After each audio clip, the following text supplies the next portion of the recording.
Kwa kuwa jambo hili litahitaji uchunguzi, ninakuondoa kwenye nafasi ya wenyekiti. Kuanzia dakika hii, aliyejenga nyumba hii akamatwe na aletwe ofisini kwangu anipe maelezo. Imekuwaje amenunua eneo la shule kisha yafuate mashtaka pia dhidi yake kwa kujenga kwenye eneo la shule. OCD ataondoka na Azizi mara moja kwa ajili ya kuangalia sasa taratibu za kipolisi zitakazo. Hii shule imeanza mwaka gani kujengwa? Shule ya sekondari 2006. Okay. Na aliuziwa na nani? Na Azizi Ibrahim. Azizi Ibrahim ni nani? Ni wewe ambaye ndio mwenyekiti wa mtaa.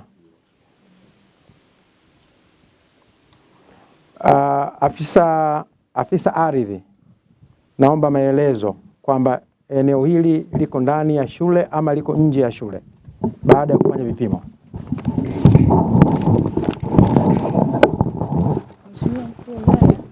Baada ya kukagua mipaka ya kiwanja hiki cha shule, tukabaini kwamba sehemu kubwa eneo hili liko ndani ya shule, lakini sehemu kidogo ipo barabarani. Kuna kipande ambacho kipo kwenye barabara? Yes. Na kuna kipande ambacho kipo ndani ya shule? Ndani ya shule. Ndio. Azizi, ilikuwaje umeuza eneo la shule?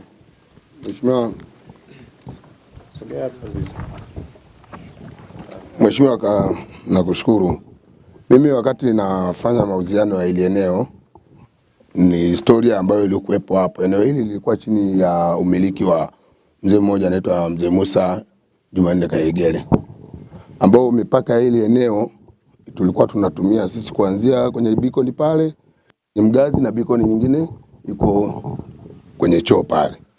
Kwa hiyo na ndio na miongoni mwa mzee huyo ndio aliopanda miti hiyo hapo. Kwa hiyo historia ile eneo lilikuwa liko chini ya mamlaka ya wananchi ambao waliotoa ile eneo wakati tunaomba tujenge shule.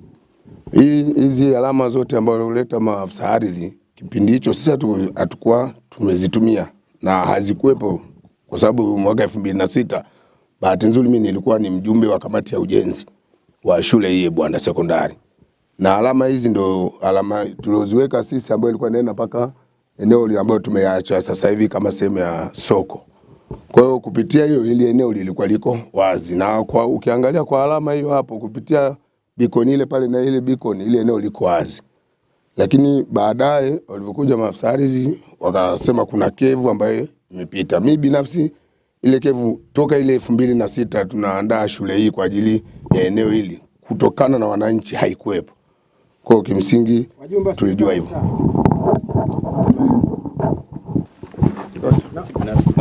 Kama wajumbe wa serikali ya mtaa, ili kwa jina naitwa Daniel Ernest Ndagije, ni mjumbe wa serikali ya mtaa wa Mgeo. Sisi kama sehemu ya wajumbe hilo tulikuwa tulifahamu. Tumekuja kulifahamu juzi baada ya kuwa wapimo walikuja hapa. Mnafahamu nini? Kuhusiana ile eneo. Yaani mwisho wa hii mipaka hii shule si tulikuwa tufahamu kwa kweli. Mlikuwa mjui kama ili ni ndani ya shule ama nje? Wala nilikuwa sijajua kama hapa pameuzwa, aidha hapa pamenunuliwa, hapana. Ulikuwa unajua hapo ni ndani ya shule ama nje ya shule ama ulikuwa hujui chochote? Hapa nilikuwa sijui chochote kwa kweli. Kama ni ndani ya shule ama nje? Au ni nje ya shule ya. Maelekezo yaliyotolewa mwanzoni kwamba huyu asitope kujenga. Wewe ulisikia? Hapana, sikia maelekezo. Sasa mtu gani alikuwa anajua kwamba hapa alishawahi kuzuiliwa kujenga? Binafsi yangu sifahamu. Nani anafahamu kwamba huyu mtu wakati anaanza alizuiliwa kujenga?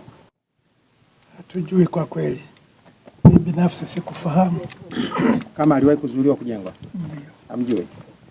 Na hebu mtendaji wa kata, naomba uniambie ni wakati gani huyu alizuiliwa kujenga alafu akaendelea? Tulipata taarifa kwa mkuu wa shule kutoka kwa mratibu. Mratibu alinifikisha mimi taarifa akaniambia kwamba eneo la shule limevamiwa. Tukaja kuangalia na ile ilikuwa ni kipindi ya watu kwenye migogoro kule ya ardhi. Niliandika barua copy. Okay. Ilikuwa tarehe 23 mwezi wa 3 2026 ndio tulimpa barua ya kusimamisha kujenga, lakini ilikuwa kwenye hatua gani? Ilikuwa bado kabisa, yani msingi. Kikatokea nini? Baada ya hapo mtendaji wa mtaa akaniambia kwamba wale watu wameendelea mtendaji wa mtaa wangu akaniambia kwamba yule mtu uliomba barua akaendelea kujenga. Kwa tunatupasana na polisi kata ili tutafute namna ya kuwasafirisha, tukamuita anayejenga ofisini, tukaongea na diwani, tukamwambia kwamba ile eneo lina mgogoro kwamba aache kwanza. Tukafikia hapo. Kwa hiyo akaendelea tena kujenga? Hapana. Tangu mmezuia hakuna lengo? Tulipozuia akaendelea. Tulipozuia akaendelea kama wiki hivi. Kwa maelekezo ya nani? Nilipewa na mtendaji wa mtaa kwamba yule mtu anaendelea kujenga. Aliambiwa nani kujenga wakati ninyi mlizuia? Nilivyoambiwa ni kwamba mwenyekiti alimwambia yeye aendelee kujenga, maana mgogoro mpaka saizi haujulikana umeisha wapi. Azizi, kwani ulimtaka huyo mtu aendelee kujenga wakati Mheshimiwa, kiukweli sijampa mamlaka hayo hapo. Na kwa mara ya mwisho tumekuja hapa na Mheshimiwa diwani. Mheshimiwa diwani akatoa maelekezo na kuna mchanga hapo ilibidi uchukuliwe ukarudishwa nyumbani. Alitoa maelekezo kwamba ile eneo lisimamishwe na lilikuwa limefika hatua hii iliyopo. Barua ya mtendaji kuiona? Hapana, msikuiona Mheshimiwa. Tamko la mwisho amekuja kuniambia Mheshimiwa diwani, tukaja naye mpaka hapa tukazuia mpaka hapo hatua zingine zitakavyofikia. Sawa. Sasa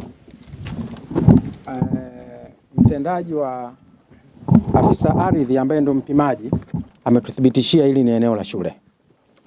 Ndugu wananchi, mnanielewa vizuri? Mnanielewa vizuri eh? Hili ni eneo la shule. Na mimi nimefanya kliniki ya ardhi kwa takriban mwezi mzima nikiwa ninahangaika na matatizo ya wananchi yakiwemo maeneo ya serikali, lakini katika vikao vyangu nimekuwa pia nikiwaalika wenye viti, watendaji wa kata, nimewaalika watendaji wa vijiji kule vijijini, lakini tumezungumza pia mpaka na wenye viti wa mabaraza ya kata ya ardhi ya kata ambayo mabaraza ya usuluhishi ya kata. Lakini pia tulizungumza na waheshimiwa madiwani na nikawaeleza hatuna sababu ya kutengeneza migogoro. Sijui kama naeleweka vizuri. Lakini ukiliangalia jambo hili, hii nyumba ilipo hapa kwa macho tu ya kawaida kwamba watu wengine wote eneo hili walikuwa wanalikwepa wakimaanisha kwamba eneo hili sio halali kulijenga. Nasema hivyo kwa sababu hapa Kigoma watu wana shida sana ya ardhi. Eneo hili ingelikuwa halina mwenyewe, yani lingekuwa sio eneo la serikali, tungekuta kote pana nyumba hapa. Sijui kama naeleweka vizuri. Tukinyoosha nyuma ya hiyo nyumba, tukanyoosha tukasema huko kote sio eneo la serikali, maana yake hapa tungekuta nyumba nyingi watu wamejenga. Na ni eneo zuri, hata mimi nalipenda. Ningependa hata mimi kujenga hapa. Si ndio eh? Lakini Azizi, umetukosea kwa kuuza eneo la shule. Na mimi nafahamu kwamba umekuwa ukihangaika sana kutafuta support katika maeneo mbalimbali unayojua mwenyewe, mimi siyataji, ili upate kuondoka kwenye hii kadhia ya kuuza eneo la shule. Lakini mimi nataka nikuambie kwamba maamuzi ya serikali, hatutakubali maeneo ya serikali yamegwe na yauzwe. Na hii nawaeleza wenye vitu wote, niliwaita na leo narudia tena kwamba hatutakubali maeneo ya serikali yamegwe na yauzwe. Na kwa mamlaka nilionayo, kwa kuwa jambo hili litahitaji uchunguzi, ninakuondoa kwenye nafasi ya mwenyekiti kuanzia dakika hii. Lakini ninaelekeza mwanasheria wa halmashauri kupitia kwa mkurugenzi aangalie eneo hili na kupitia upya namna ya kufungua kesi kwa uvamizi kwenye eneo la shule. Lakini ninaelekeza zaidi kwamba aliyejenga nyumba hii akamatwe na aletwe ofisini kwangu anipe maelezo. Imekuwaje amenunua eneo la shule kisha yafuate mashtaka pia dhidi yake kwa kujenga kwenye eneo la shule. Na katika kipindi hiki ninaelekeza pia TAKUKURU wafanye uchunguzi wa kuona imekuwaje mpaka eneo la shule linauzwa. Sio kama naeleweka vizuri. Na kwa maana hiyo, kuanzia sasa hivi pia anaelekeza OCD ataondoka na Azizi mara moja kwa ajili ya kuangalia sasa taratibu za kipolisi zitakazofuatwa. Kwa wanaompenda watakwenda kumwekea dhamana ili hatimaye tumfikishe mahakamani. Nimeeleweka vizuri? Na kwa sababu hiyo, kwa kuwa serikali ya mtaa lazima iendelee. Kuna mtu hapa amejitambulisha kama Daniel. Daniel yuko wapi? Maelekezo, Daniel, utashika nafasi kwa muda kukaimu nafasi ya serikali ya mtaa mpaka pale utakapopata maelekezo mengine kwa mujibu wa taratibu. Unanielewa vizuri eh? Mtendaji wa kata yuko wapi? Lisimamia hilo. Mtendaji wa mtaa lisimamia hilo. Kwa sasa utawajibika kwa mwenyekiti wako wa mtaa anayekaimu. Unanielewa vizuri eh? Ili shughuli za serikali ziende kama kawaida. Lakini nitoe wito, na natoa wito kwa sauti ambayo ni strong, kwamba isitokee mwenyekiti yoyote katika wenye viti wetu 68 akashiriki kwenye uzwaji wa ardhi na yeye akawa ndio muuzaji. Hana mamlaka hayo. Nimeeleweka vizuri eh? Na kwa maana hiyo basi jambo hili lipite kwa wenye viti wote, na hili liwe fundisho kwa wenye viti wote. Tutaendelea kuchukua hatua kali dhidi ya mwenyekiti yoyote, na hata kama asiye mwenyekiti, mtu yoyote atakayeshiriki kutuongezea na kutuletea migogoro ya ardhi. Mpaka sasa zaidi ya migogoro 300 ya ardhi tumeaddress kwenye kliniki ya ardhi mpaka sasa, na bado tunaendelea. Hata kesho nina vikao vinaendelea vya kushughulika na migogoro ya ardhi, lakini asilimia kubwa ya migogoro hii inasababishwa na watu ambao nimeshazungumza nao kuanzia ngazi ya wenye viti. Kwa hiyo hili ninalieleza na ndivyo tutakavyoendelea. Ni heri tuwakose wenye viti wote kama hawataki kubadilika, kuliko kuendelea kuwa na wenye viti ambao kazi yao ni kuuza maeneo ya watu na kuuza maeneo ya serikali. Tutakuwa na kaimu katika kila mtaa ikiwezekana, ili tuishi kwa kufuata utaratibu, sheria na kanuni zetu. Mnaelewa vizuri jamani? Kwa hiyo nimemaliza, naomba usidii utekeleze maelekezo niliyoyatoa, kazi iendelee.